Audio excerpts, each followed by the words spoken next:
Verskeie heiliges word dikwels op dieselfde dag in die kerk gedenk.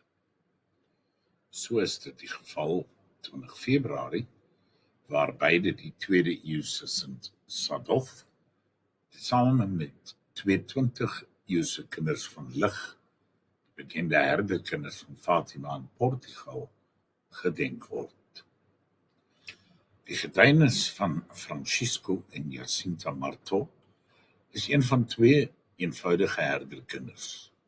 'n boetie en 'n sussie, nederige skaapwagtertjies, en albei van hulle kinders van geloof. In 1917 het die 2 iets buitengewoons beleef.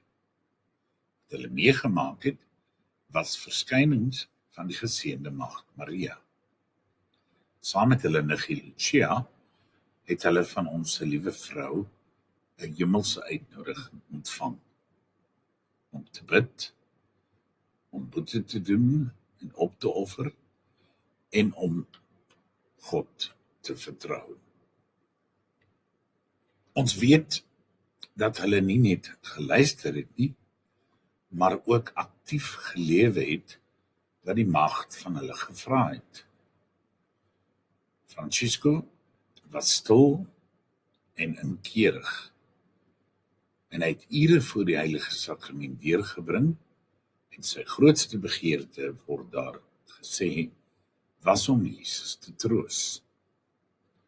Jacinta, vol deernis en ook vuur, het haar pyn en opofferinge aangebied vir die redding van ander mense se siele. Sy het veral vir sondaars gebid, vir armes gesorg en haar lyding met groot liefde gedra. Albei die 2 jong kinders het vroeg tydens die griepandemie van 1918 gesterf. Francisco was maar 10, Jacinta net 9, maar hulle getuienis het die wêreld toe aangeraak, net soos dit vandag nog doen. In 2017 het Paus Franciscus hulle heilig verklaar. Die jongste kinderheiliges in die geskiedenis van die kerk, wat heilig verklaar is en nie 'n marteldood gesterf het, om daardie verheffing na die altaar te verdien nie. Hulle verhaal wys vir ons duidelik dat heiligheid nie ouderdom ken nie.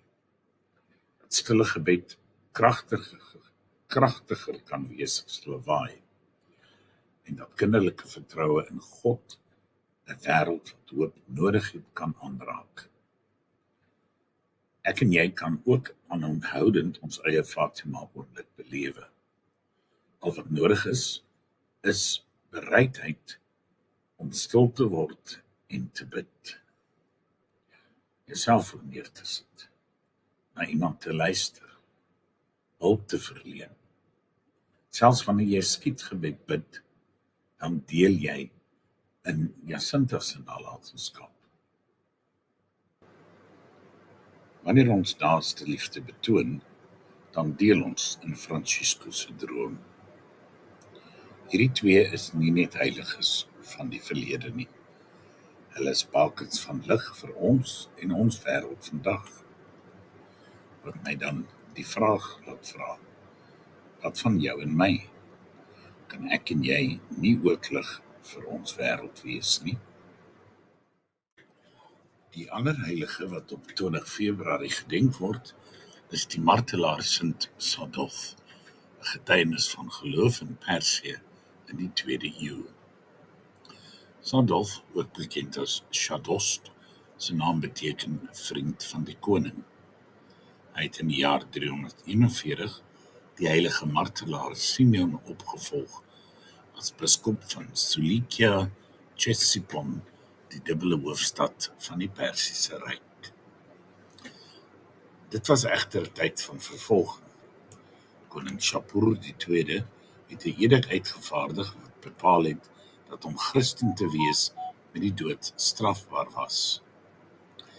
Baie Christene het gevlug of gaan skuil. Sadolf ook, totdat hy 'n visioen ontvang het.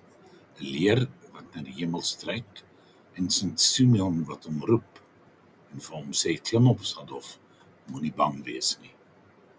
Hy het verstaan, sy tyd het gekom om sy heiland met sy bloed te bely. Toe die koning Sulikia besoek, het Sadolf en 127 ander gelowiges hulle geloof openlik bely. Natuurlik is hulle gevange geneem, gemartel en uiteindelik gedood. Maar hulle getuienis was nie die einde van die Christelike godsdiens in Persië nie. Inteendeel, dit het die kerk versterk en die geloof het verder versprei. Sadolf se verhaal wys ons dat geloof soms moet verg, selfs teen gevaar, en dat lyding nie die laaste woord het nie. Dit wys ons dat gemeenskaplike getuienis sterker is as vrees. Sadolf en sy medemartelare wys dat die kerk gebou word op die bloed van belydenis en dat geloof selfs in die donkerste tye kan oorleef. Sy nalatenskap leef voort en ons word herinner dat heiligheid juis bedoel is vir die wat bereid is om alles vir Christus te gee.